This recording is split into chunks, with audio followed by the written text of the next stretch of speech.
Senhor presidente, o voto já foi encaminhado para a digitalização e ficará à disposição dos senhores deputados e da comunidade interessada. Peço licença, senhor presidente, já para iniciar o voto. É preciso esclarecer inicialmente que não cabe a essa relatoria ou a esse Conselho de Ética se indicar as condutas do representado, descritas na representação à luz do Código Penal ou do Código de Processo Penal. Quaisquer ações ou comportamentos que tipificarem, em tese, delitos criminais ou responsabilidades administrativas deverão ser analisados nas esferas judiciais ou legais pertinentes, não havendo qualquer relação ou dependência ou prejudicialidade entre as instâncias de investigação, ética ou judicial. Nessa perspectiva, desimporta para fins dessa investigação ético-disciplinar auscultar se o deputado, do ponto de vista criminal, deu aso ou não à tipificação do crime de ameaça ou a qualquer outro delito capturado na codificação penal ou de alguma legislação penal ou processual, penal esparsa, ou se numa determinada situação, em tese considerada, estaria ao abrigo do excludente de licitude da legítima defesa. Desnecessário, por outro lado, trazer à baila nesse voto um debate histórico, ideológico ou filosófico sobre fascismo ou antifascismo, na perspectiva vivenciada olhadernamente pelo país, sem adotar posições ou paixões políticas. Muito embora essa relatoria se posicione ao lado daqueles e daquelas que fazem a defesa intransigente das instituições e do regime democrático, contra qualquer forma de opressão, dominação, obscurantismo, negacionismo ou discurso de ódio.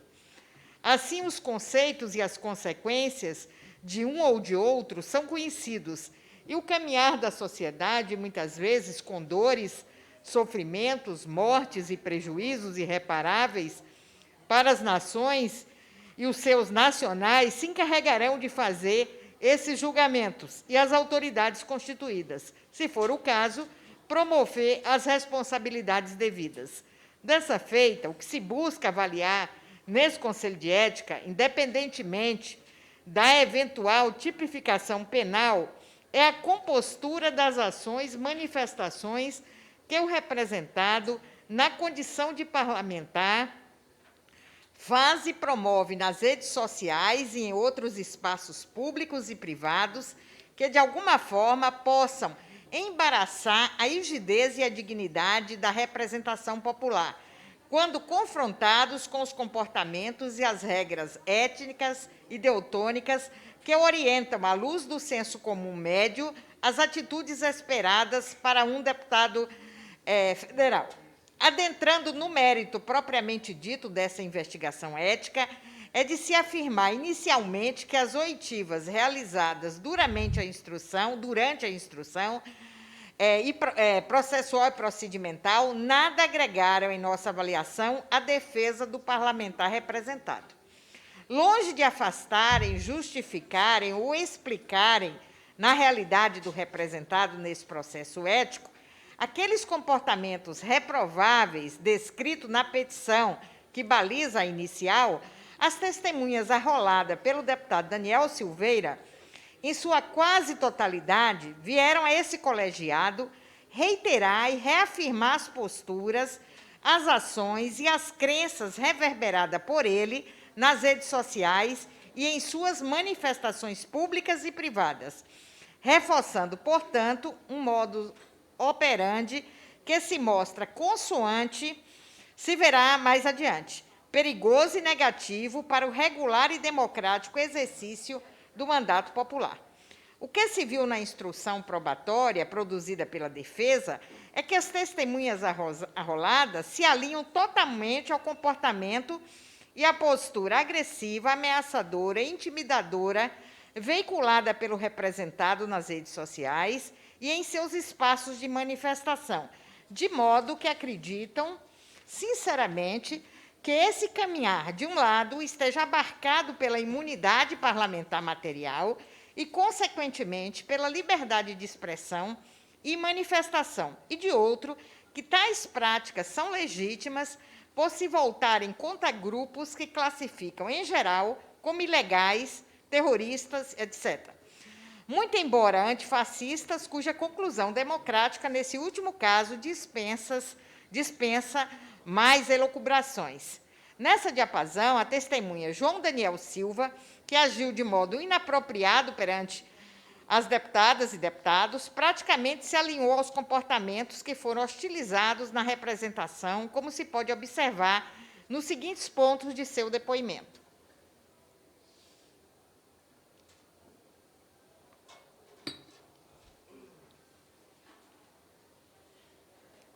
Primeiro, eu não entendo que estavam se manifestando a favor do Estado Democrático de Direito e contra o fascismo. A senhora, como professora, deve saber muito bem o que é fascismo. E nós não viemos num Estado fascismo, não vivemos num Estado fascista no Brasil, por favor. Eu não estou batendo boca, deputado. Eu não estou batendo boca. Essa pergunta é tendenciosa, sim. Eu sou um estudante de direito. Eu não sei se os senhores aqui são formados em direito, estudam direito, sabem o que é direito, o que é ordenamento jurídico, mas a pergunta é tendenciosa. Então, a minha resposta é, se quiser anotar aí a resposta, anote. A minha resposta é a seguinte, essa pergunta é tendenciosa, portanto, não irei responder. Outra coisa que eu ouvi aí falando, a relatora, por não usar máscara, seria um negacionista. Temos inúmeras pesquisas que demonstram que as máscaras têm baixa eficácia para proteger contra o Covid. Claro, aqui ninguém está falando para as pessoas não usarem máscara. Cada um faz o que quiser. Contudo, já existem estudos dizendo que a máscara tem baixa eficácia contra a Covid. Esses dados, essas pesquisas, esses estudos, o Centro de Controle de Prevenção de Doença dos Estados Unidos, por exemplo, no início do ano, disse que para uma eficácia de aproximadamente 75%, é necessário usar 3 máscaras, para você ter uma eficácia de aproximadamente 75%. Ou seja, uma máscara tem uma eficácia extremamente baixa. Não se pode dizer aqui que máscara salva vidas, ao contrário, e aí dizem que isso é negacionismo.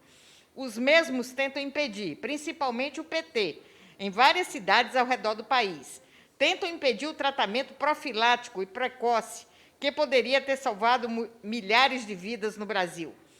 Isso sim é negacionismo. Agora, uma declaração médica embasada no entendimento de pesquisa científica, que mostram que as máscaras têm baixa eficácia, isso não é negacionismo.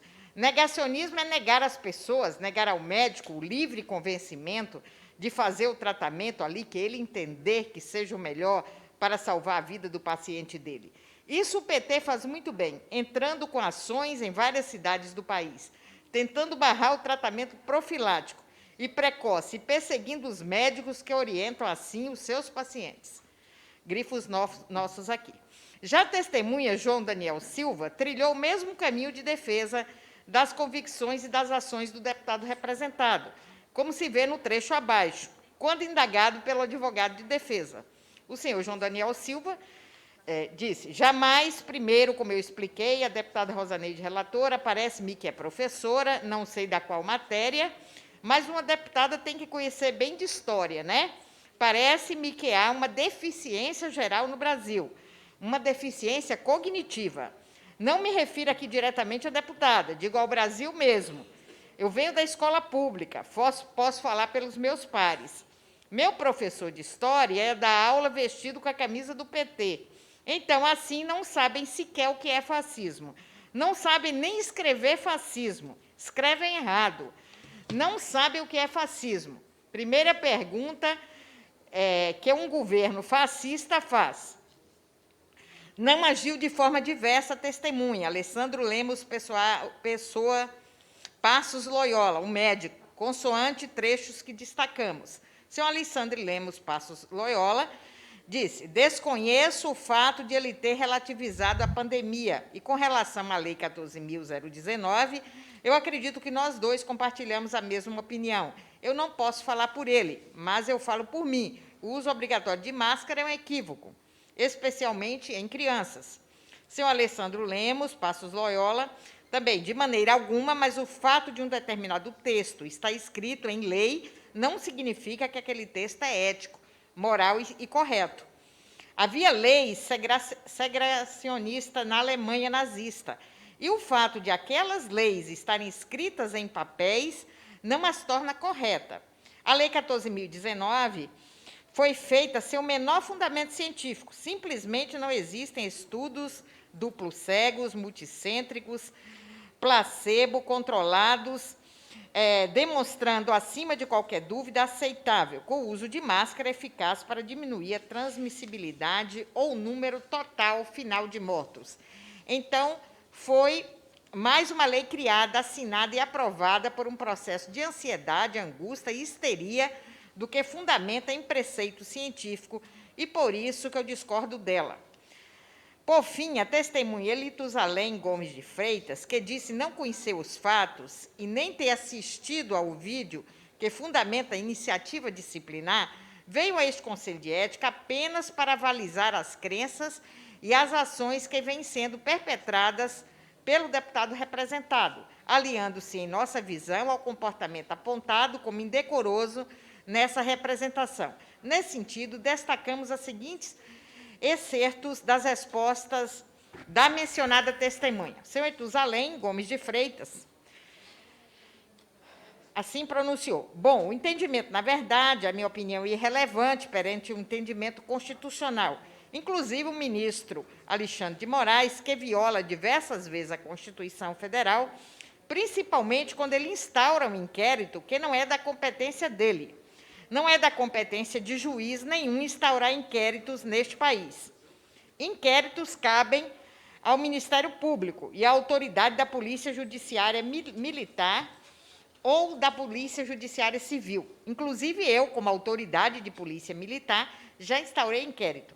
Já tive essa oportunidade. A lei me confere esse poder, e não a um juiz. Mas o próprio Alexandre de Moraes, o grande violador da Constituição, é o primeiro a defender. Eu acompanhei aquela tese dele, onde ele defende a imunidade plena. Então, se o nobre ministro, que não aceita ser criticado, defende a imunidade parlamentar, quem sou eu para discordar do nobre ministro? Mas o ponto-chave, além dessa questão de discordância, é que eu entendo, nobre deputada, que a posição dos nossos parlamentares tem que ser firme. Mais uma vez, nós estamos falando de grupos ligados a redes que atuam como terroristas em qualquer outro país. Eu já tive, e acredito que a senhora também, a oportunidade de estar na Europa. Esse tipo de conduta lá fora é considerado terrorismo. Então, a fala do deputado tem que ser firme.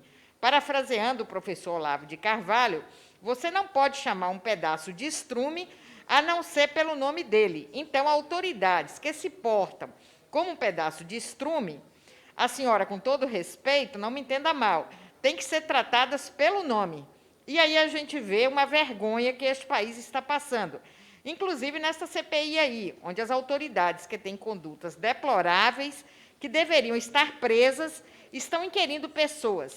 E se, portanto, como juízes morais de alguém onde não tem moral nenhuma para falar, e você fala para um grupo de antifas, e eu fiz questão de lembrar 2013, nós tivemos um policial que teve o corpo queimado numa manifestação.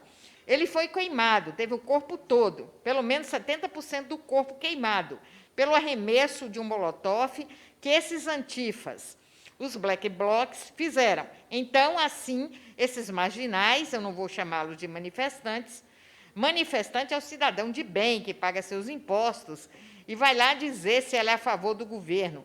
Ele quer o fim da Polícia Militar, é um direito dele pedir o fim da Polícia Militar. Assim como é o meu direito pedir o fechamento do STF, que é uma instituição que não representa os interesses do povo. Pode representar lá o André do Rep, do PCC, pode representar o Comando Vermelho no Rio de Janeiro, como essa última decisão aí do ilustríssimo ministro Fachin de proibir operações. Eles podem representar qualquer um, menos o povo. Então, é livre o direito de manifestação, segundo vedado o anonimato, artigo 5º da Constituição. Eu estou protegido pelo artigo 5º, eu posso emitir a minha opinião, seja contra o fim da PM, seja contra o fim do STF. é meu direito constitucional. O que eu não posso é agredir um ministro, física e verbalmente. O que eu não posso é agredir um policial, física ou verbalmente. E os que esses marginais fazem nas manifestações é partir para a agressão. E aí, deputado, relembrando, o senhor está aí como deputado, representante do povo, mas o senhor é policial, então cabe sim ao senhor tomar uma atitude, qual seja, efetuar a prisão, volta a dizer, ou verbalizar, abaixa essa arma, entrega esse pedaço de pau, joga essa pedra no chão. Se um de vocês vier, eu vou deixar um de exemplo. Vou deixar Isso tudo são verbalizações que a gente aprende na escola de polícia. São verbalizações diante de um cometimento ou de possibilidade de um cometimento de ato de violência. Você verbaliza para evitar a ação. Eu entendo, é a minha análise, que o senhor verbalizou para evitar uma ação mais violenta. E aí aqueles que se dizem garantidores dos direitos humanos, defensores dos direitos humanos, vão pensar que a sua conduta ali, deputado, salvou uma vida, porque se o senhor não verbaliza, e aquele marginal, a conduta dele está moldada no que é preconizado pelo Código Penal. Então, ele é um marginal, ele está à margem da lei. Se aquele marginal arremessa uma pedra contra uma senhora, ou contra o senhor, ou contra um filho nosso, o senhor vai ter que fazer o uso de sua arma de fogo. Como a gente aprendeu, Robert, Head, 2 no peito e 1 na cara. Então, dentro desse conceito, dessa análise, o senhor salvou uma vida. Eu acho que o senhor deveria ser homenageado e não objeto de um conselho de ética. O senhor Itusalém Gomes de Freitas também se pronunciou. Só que o que está acontecendo com o senhor, deputado, o senhor não permite minha opinião pessoal. É um escárnio. O senhor me permite minha opinião pessoal. É um escárnio, é uma afronta à Constituição. Há uma caça às bruxas. Na verdade, porque o senhor vem levantando bandeiras como o projeto que pune os Big Chess, e ainda mexeria em bilhões de dólares, mexeria no bolso das pessoas importantes, quando eles caçam as contas, suprimem vídeos em qualquer fiscalização, como se eles estivessem ao arrepio da lei, como se o Código do Consumidor não chegasse a eles, eles estivessem acima da lei. Da mesma forma, é aquela outra CPI, para o qual o senhor estava coletando assinaturas sobre a fraude nas eleições. A gente tem aí um sistema travando durante 4 horas, fotos sumindo, pessoa que não teve nem seu voto, candidato que não teve o próprio voto, candidato que não saiu de casa.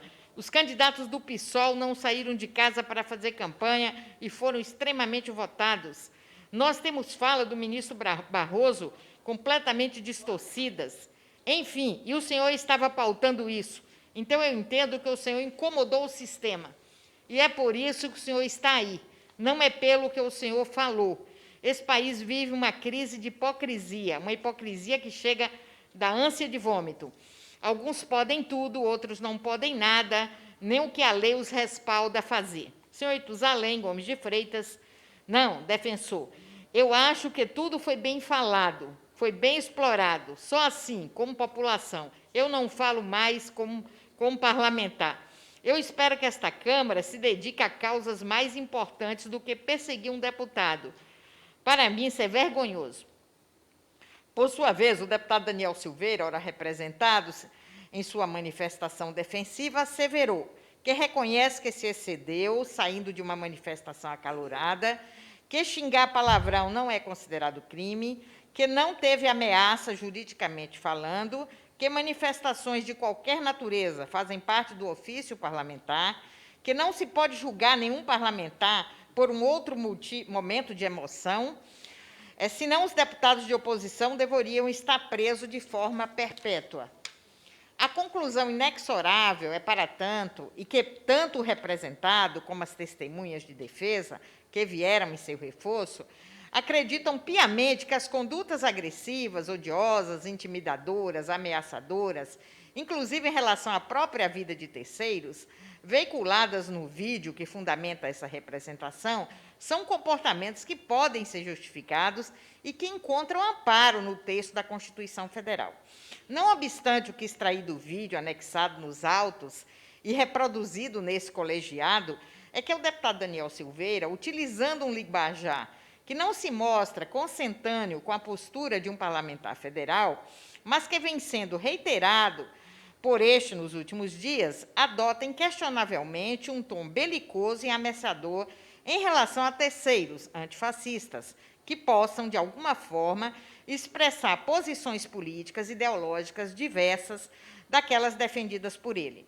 O próprio representado afirma, no vídeo publicado em suas redes sociais e, posteriormente, durante sua oitiva nesse colegiado, que foi chamado para a briga e também chamou para a porrada os manifestantes do grupo antifascista, muito embora o que fora publicado, que é objeto desta representação, só aponte para a segunda conduta. Ademais, há uma publicação realizada pelo representado, uma perigosa e desnecessária incitação às forças de segurança pública, polícia militar, para que reprimam com violência o movimento antifascista e que se mostra incompatível com a posição que deve adotar um órgão de Estado.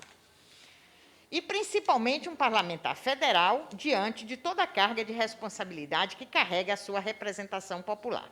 A fala agressiva, raivosa, desnecessária, no sentido de atirar na caixa do peito dos manifestantes daquele contexto específico, para bem além das tipificações penais, ameaça, legítima defesa, tem em si o componente veiculador de ódio, de intolerância, com o discurso da imposição da força em detrimento do diálogo, circunstância que distanciam tais condutas, não só dos deveres éticos inerentes à representação popular, como da própria imunidade material assegurada na Constituição Federal. Como dito linhas atrás, não se está aqui para analisar se o deputado ameaçou alguém do ponto de vista processual penal, mas se o seu comportamento, ao disseminar um discurso de ódio, recheado de intimidações e promessas de causação de um mal maior, tiro na caixa do peito, encontra ou não abrigo na imunidade parlamentar material. Em nossa compreensão, a imunidade parlamentar material, que ampara o direito de opiniões, palavras e votos, na exata medida em que não pode ser compreendida como um direito absoluto, podendo, portanto, ser afastada, como vem afirmando o Supremo Tribunal Federal, no que se perfila com condutas que se mostram incompatíveis com as ações que se espera de um representante popular e não abrange, da mesma forma, comportamentos abusivos e ofensivos contra cidadãos ou instituições do Estado brasileiro. A imunidade material, ademais, que é de grande conquista da sociedade e do parlamento, presente em praticamente todas as cartas políticas do país, não pode ser compreendida como um passaporte para a impunidade. Não é um cheque em branco em que se pode preenchê-lo com toda sorte de iniquidades. Enfim, não pode ser usada para abrandar comportamentos reprováveis, reiterados, que vulneram a respeitabilidade do parlamento e dos seus integrantes, e estarrecem, dia após dia, a sociedade brasileira. A imunidade material, nessa toada, não tem o condão de proteger ações, condutas ou comportamentos que maculam reiteradamente a Constituição Federal, os poderes da República e seus integrantes, bem como as instituições democráticas, de sorte que não pode ser reivindicada para contemplar ataques que atinjam diretamente ou indiretamente a respeitabilidade do parlamento e dos seus integrantes e assombram diuturnamente os poderes e as instituições democráticas. Publicar vídeos nas redes sociais de forma reiterada, com discurso de ódio, ameaças de causar mal físico grave, disseminação de intolerância política e de convivência democrática, adotando um linguajar que desqualifica a importância e a seriedade do cargo de representação popular, configura a ruptura completa dos preceitos morais que todo representante do povo deve cultivar e fortalecer, o que não vem ocorrendo em relação ao representado. A sociedade brasileira deseja de seus representantes, independentemente das diferenças ideológicas, das disputas políticas existentes, numa sociedade plural, comportamentos que se mostrem mais equilibrados, e que as posturas adotadas nesse vídeo, em especial em todas as suas manifestações públicas e privadas, observe a liturgia que deve pautar o desempenho da atividade parlamentar. As falas do deputado tornadas públicas, que substanciam a presente representação, configuram verdadeiras exortações de ódio à parcela da população brasileira que ousa divergir das posturas políticas e das compreensões de mundo divisadas pelo representado, o que não pode jamais ser admitido como normal ou abarcada pela imunidade material na quadra democrática vigente. As palavras e as condutas do representado, que estão na base dessa representação, ofendem a sociedade e o próprio parlamento, na medida em que explicita de forma indelével que um congressista eleito sob os cânones democráticos repudia, para além das instituições e regras que permitiram sua eleição, todos os alicerces do pluralismo democrático inerente a uma casa legislativa de uma sociedade que não comunga do pensamento e ideologia uniforme, onde as diferenças necessárias são fundamentais para uma convivência harmoniosa e democrática.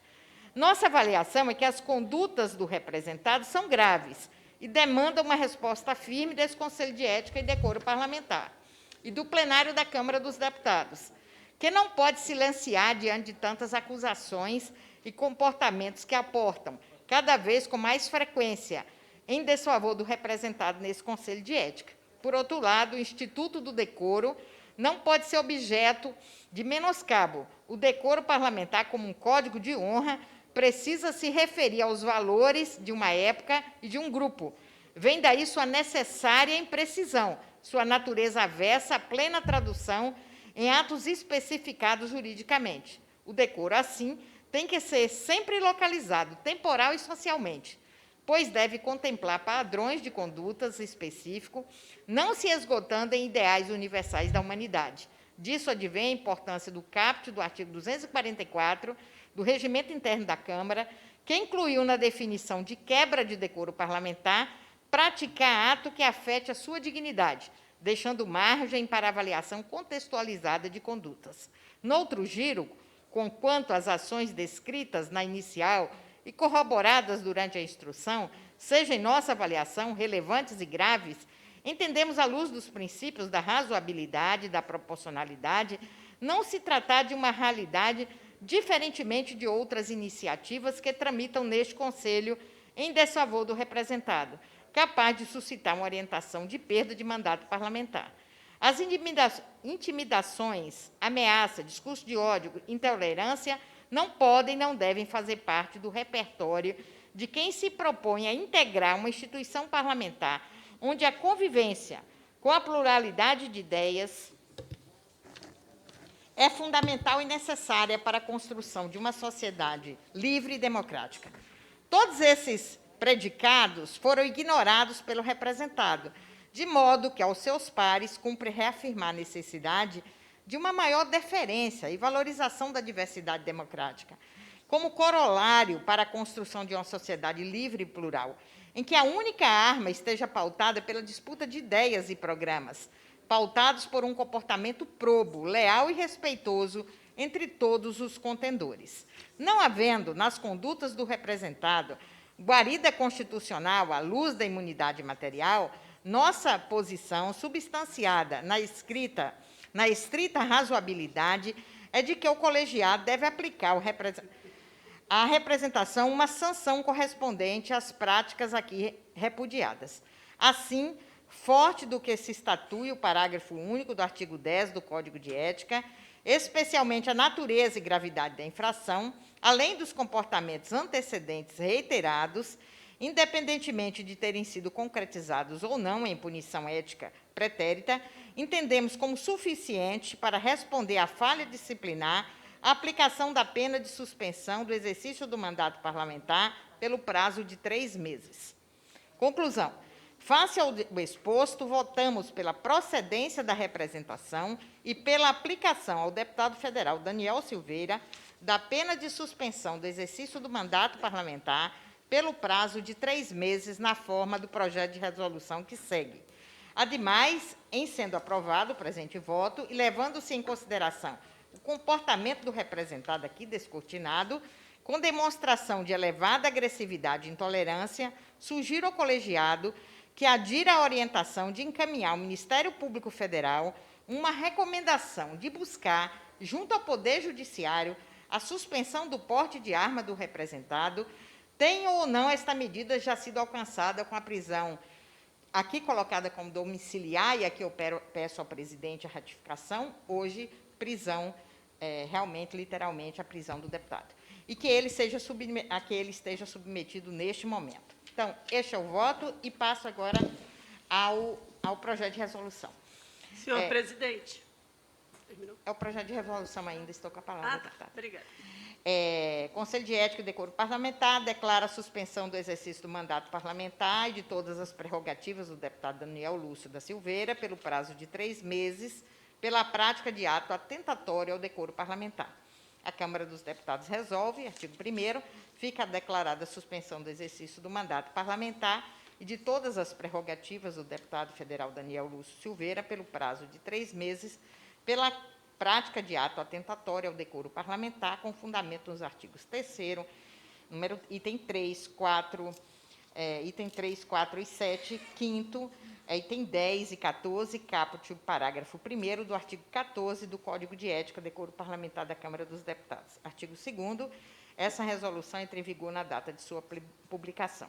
A sala do Conselho, na data de hoje, é o voto, senhor presidente. Senhor presidente. Obrigado, deputada Rosa Neide. Deputada Soraya Manato. Peço vista conjunta, eu, deputada Soraya Manato, juntamente com o deputado Marcelo Moraes, do PTB, Rio Grande do Sul, que ele não está conseguindo entrar no sistema aqui da nossa reunião. Presidente, vista